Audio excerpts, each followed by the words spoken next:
हरे कृष्ण। ग्रंथराज श्रीमद् भागवतम की जय। श्रील प्रभुपाद की जय। श्रीमद् भागवतम कथा रूप चैप्टर 102। हस्तिनापुर में अक्रूर जी का प्रयोजन। बुरी नियत वाला धृतराष्ट्र। 10वां स्कंद। हस्तिनापुर पहुंचकर अक्रूर ने धृतराष्ट्र, भीष्म, विदुर तथा कुंती के साथ बाल्लिक एवं उसके पुत्र सोमदत्त से भेंट की। वे द्रोणाचार्य, कृपाचार्य, कर्ण, दुर्योधन, अश्वत्थामा, पांडवों तथा अपने अन्य बंधु बांधवों से भी मिले और सबकी कुशल क्षेम पूछी। कुछ महीने हस्तिनापुर में रहकर अक्रूर ने धृतराष्ट्र पर निगरानी रखी।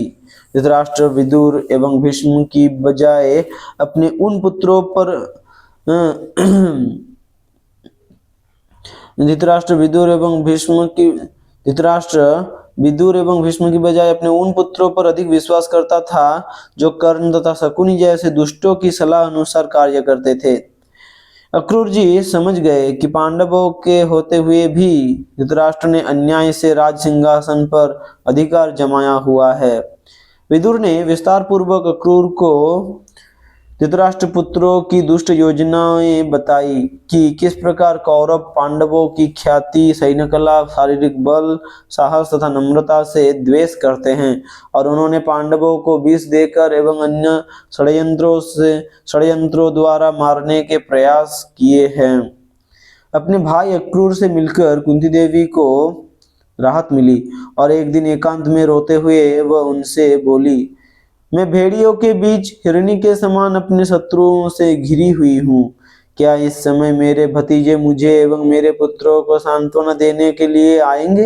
हे गोविंद, मैं आपके शरणागत हूँ, कृपया मेरी रक्षा कीजिए। हे नाथ, जन्म मृत्यु के भय से आतंकित प्राणियों के लिए आपके चरण कमलों के अतिरिक्त अन्य कोई आश्रय नहीं है। ये कहकर कुंती देवी शोकातुर हो रोने लगी और विदुर एवं अक्रूर जी ने उन्हें शांत करने का प्रयास किया। हस्तिनापुर से जाने से पहले अक्रूर जी धृतराष्ट्र के पास आए और उन्हें कृष्ण बलराम द्वारा दिया गया संदेश सुनाया। अक्रूर जी बोले, हे विचित्र वीर्यनंदन, अपने भाई पांडु की मृत्यु होने के कारण आप राजा बने। धर्मानुसार पृथ्वी की रक्षा तथा अपने संबंधियों के साथ समान व्यवहार करके निश्चित ही आप समस्त सुख, सफलता तथा सुयश प्राप्त करेंगे। परंतु यदि आप ऐसा नहीं करते तो लोग आपकी निंदा करेंगे तथा मृत्युपरांत आप नरकगामी होंगे। इसलिए अपने एवं पांडुपुत्रों के साथ समान व्यवहार करो। अक्रूर जी ने व्यंग करते हुए धृतराष्ट्र को विचित्र वीर्य का पुत्र संबोधित किया।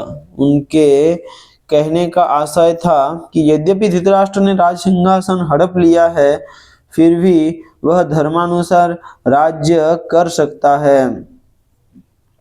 अक्रूर जी ने आगे कहा, इस संसार में किसी के साथ अमर संबंध नहीं है। इस संसार में किसी के साथ अमर संबंध नहीं है, पत्नी एवं बच्चों के साथ भी नहीं। सब अकेले आते हैं और अकेले ही जाते हैं तथा अकेले ही अपने अच्छे बुरे कर्मों को भोगते हैं। केवल मूर्ख व्यक्ति ही अपने जीवन एवं परिवार को पोषने के लिए पापाचार करता है।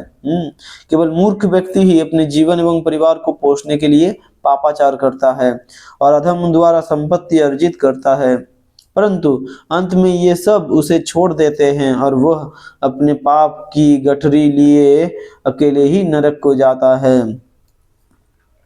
इसलिए हे राजन, इस संसार को सपनों की दुनिया, जादुई माया अथवा काल्पनिक जानकर बुद्धि द्वारा अपने मन को नियंत्रित करो और समचित्त रहो।